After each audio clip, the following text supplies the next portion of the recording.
The city lights blurred into long streaks as I drove, my mind a million miles away. That's when my phone buzzed. It was Leo. "Hey man, you're a lifesaver. Can you swing by and pick me up? Got a package I need to move, and my car's dead." Leo was a good friend, always there for me, so of course, I said yes.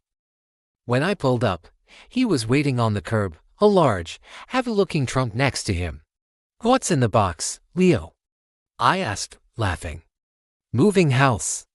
He just smiled, a little too quickly. "Something like that. Just some old stuff I'm finally getting rid of." He heaved it into my trunk, and the car sank a little under the weight. It slammed shut with a heavy thud that seemed to echo in the quiet street. We hit the road, the usual small talk filling the silence. We chatted about work, about a new movie that just came out, the kind of easy conversation you have with someone you've known for years. But I couldn't shake a weird feeling. There was a tension in the air, something off about Leo's usual laid-back vibe. He kept glancing at the rearview mirror, his fingers drumming nervously on his knee. I tried to ignore it, telling myself I was just tired, reading too much into things. Friends help friends, no questions asked. That's the code, right? I turned up the music, hoping the familiar beat would drown out the knees creeping up my spine. Then, I heard it. A faint thump from the back. I glanced at the radio, thinking maybe it was a weird bass note. "Did you hear that?" I asked. Leo's face went pale. "Hear what?" "It's just the road, man. This car's getting old." He forced a laugh, but it sounded hollow. I slowed down a bit, listening intently. Another sound. Not a thump this time, but a soft, scraping noise. Like something shifting inside the trunk. My heart started to pound. Old stuff doesn't move. My grip on the steering wheel tightened.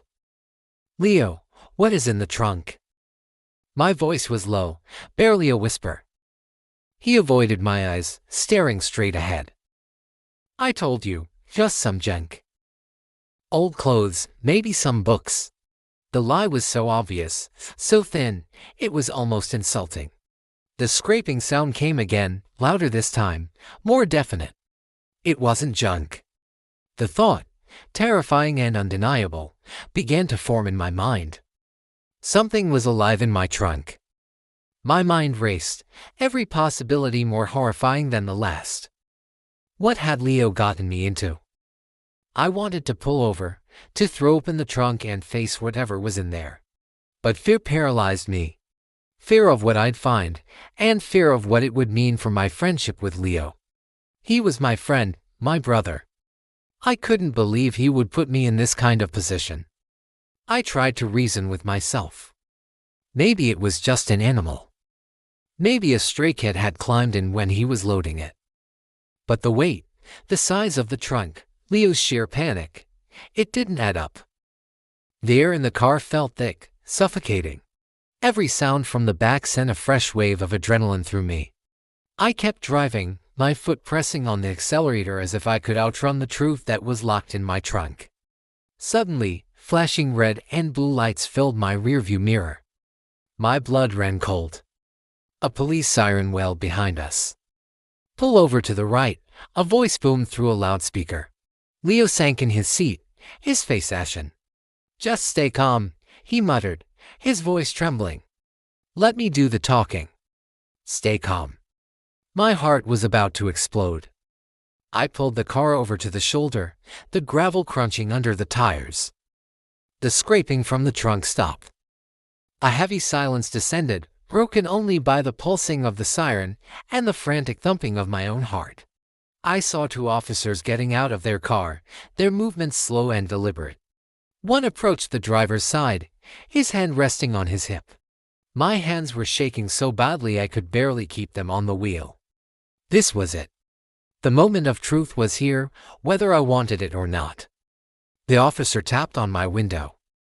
I rolled it down, the cool night air doing nothing to calm my nerves. "License and registration, please," he said, his eyes scanning the inside of the car, lingering on Leo for a moment. I fumbled in the glove compartment, my hands slick with sweat. As I handed him my documents, his partner walked around to the back of the car. He stopped at the trunk. My breath caught in my throat. He shined his flashlight on it, then looked back at his partner. The officer at my window looked at me, his expression unreadable. We had a call about a suspicious vehicle in this area. Mind telling me what you two are up to tonight? Before I could answer, Leo blurted out, "We're just heading home, officer. Taking some old stuff to the dump." His voice cracked on the last word. The officer's gaze hardened. He knew. He had to know we were lying. The other officer called out from the back, "Sir, could you pop the trunk for me?" Leo shot me a look of pure desperation. It was a silent plea, a plea to keep lying, to protect him. For a split second, I considered it.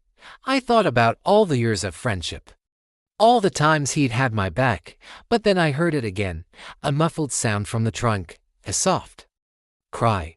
It was unmistakable. It was human. In that instant, everything shifted. This wasn't about friendship anymore. This was about right and wrong. This was about the person locked in my trunk. The silence stretched on, thick with unspoken words and the weight of my decision. The officer at my window was waiting, his patience wearing thin. I took a deep breath, the truth sitting like a stone in my stomach. I turned to the officer, my voice shaking but clear. "Officer," I began, my eyes meeting his. "I don't know what's in there." My friend asked for a ride. He put the trunk in the car. I heard noises. I think there's someone in my trunk." The words hung in the air. Leo stared at me, his face a mask of betrayal and disbelief. But I felt a strange sense of relief wash over me. The lies were over.